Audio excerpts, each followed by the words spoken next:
Hello everyone and welcome to another Top 5 Records video. Later this week we'll get the release of the new David Gilmour solo album, and awaiting that I'm taking a look at his full body of work. 2 days ago I listened to David Gilmour's first solo album and I was really positive about that, and positivity is gonna change today because here I have About Face. This is his second solo album from 1984. And David Gilmour took all the time, effort, and talent in the world to make, in his own words, a good album. I think it is a horrible piece of 80s kitschy filth. Yes, 80s kitschy filth. I just listened to this CD and I feel dirty. Let me explain. The thing also is actually that if you take a look at the expense and the effort he did, this is not an easy shot. David Gilmour gathered all the talent he could find. He produced it together with Bob Ezrin. Now, Bob Ezrin is one of the best producers around. He produced The Wall. He produced a lot of Alice Cooper's albums. He produced Berlin. I think that's one of the best produced albums ever. He produced so much more. He also produced this. Taking a look at the booklet, it's not only production credits, because he got some of the best musicians around to collaborate with. I'm taking a look at the credits here. It's really impressive. Pino Palladino on bass guitar, one of the best bass guitar players in the world. I mean, incredibly talented. He eventually replaced John Entwistle, in my opinion, the best guitar or bass guitar player in the world. He replaced John Entwistle after his death at The Who. I've seen him perform live. It was incredible. Here, he plays some of the most kitschy, horrendous, uninspired bass licks developments that you will ever hear. Seriously, that you will ever hear. Brilliant, brilliant bass player though. Steve Winwood on piano and organ. Bob Ezrin on keyboards. Ray Cooper, famous Ray Cooper, one of the best drummers around. He worked, I believe, all the time with Elton John. I have an album here, Elton John and Ray Cooper in Moscow. It's gorgeous. That man is such an emotionally developed drummer. He knows so much what to add to make a good song. And here, it's nothing. Jon Lord, Deep Purple's Jon Lord on synthesizer. I mean, you got one of the best organ players in the world and you put him on only in the 80s. Only in the 80s. Jon Lord is here. Backing vocals by Roy Harper, to Pink Floyd fans known for singing Have a Cigar. Beyond that, one of the most incredible singer-songwriters. Led Zeppelin toured with him because they were in awe of Roy Harper. He has the most gorgeous voice, and nothing of that gorgeous voice survives or adds something to this. I mean, if we learn something from this album About Face, it is that talent is not everything.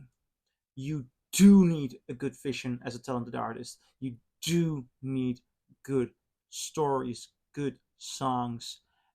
And this is like taking a bath in uninspired kitsch. This is like the middle-aged Karen on Facebook who posts inspired quotes among sunsets. It's that horrible. I thought I'll step into it with an open mind because I saw on Rate Your Music that it even had 3 stars. So I thought, 3 stars. Pink Floyd fans they usually have good taste. They are intelligent, but that was just a dream. Just a dream. That's me in the corner. That's me. I'm losing my religion. It's that bad. About Face is as pure and serene as the kitschy porcelain clown that sits at your grandmother's place somewhere on a cupboard and just keep staring at you, and the face of true horror and bad taste is, you just cannot look away from it. That is about face. And I have more arguments for that. Taking a look, and this is the weakest thing of Gilmour. Later on, he asked his wife to start writing lyrics when he started doing this atrocity to Pink Floyd. Um, well, he asked his wife to start writing lyrics because he knew he's not a good lyricist. Um, Nor is his wife. I'm sorry about that. But, well, you can go deeper than this. For example, some of the things I just wrote down while listening. I was looking for love. He seriously sings this. I was looking for love, didn't realize love never left me. Oh, my dear. Seriously. That is so deep, David Gilmour. That is so deep. And then later out in the song, he sings, no one will hurt me again. Ah! Eat, pray, love, David Gilmour. That's so inspiring. I mean, but it becomes worse and worse. There was track 5. I made a note of this. Track 5. Track 5 is Out of the Blue, which comes beautifully after Blue Light. She was my blue light, my blue light. And then Out of the Blue. Yeah, keep referring to that color until nobody will want to see the color blue anymore. I mean, it's Out of the Blue has the following lines. And I quote from the book. Our children are born, and we keep them warm. Sure.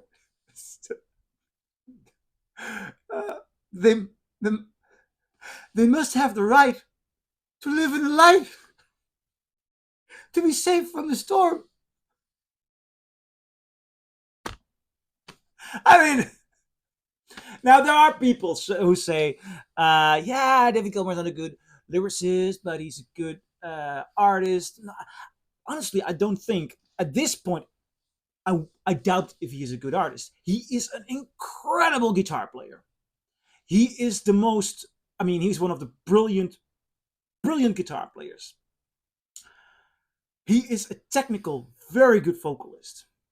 Does that make him a good singer? Yeah, because he can technically sing well. But he does not write convincing lyrics, nor can he sing the ones he writes with conviction. I'd rather have somebody who is technically a bad vocalist like Roger Waters, but who is convinced, who's telling me a story. And I mean, I'm not getting into the Waters Gilmour debate because I think it's like the Beatles. They balance each other out, and together they are legendary. Solo, huh. um, although they can do solo good things, beside that. But Gilmour lacks conviction, and then you get into meditational vibes, which he did with Pink Floyd stuff, uninspired. And in this case, in the case of About Face,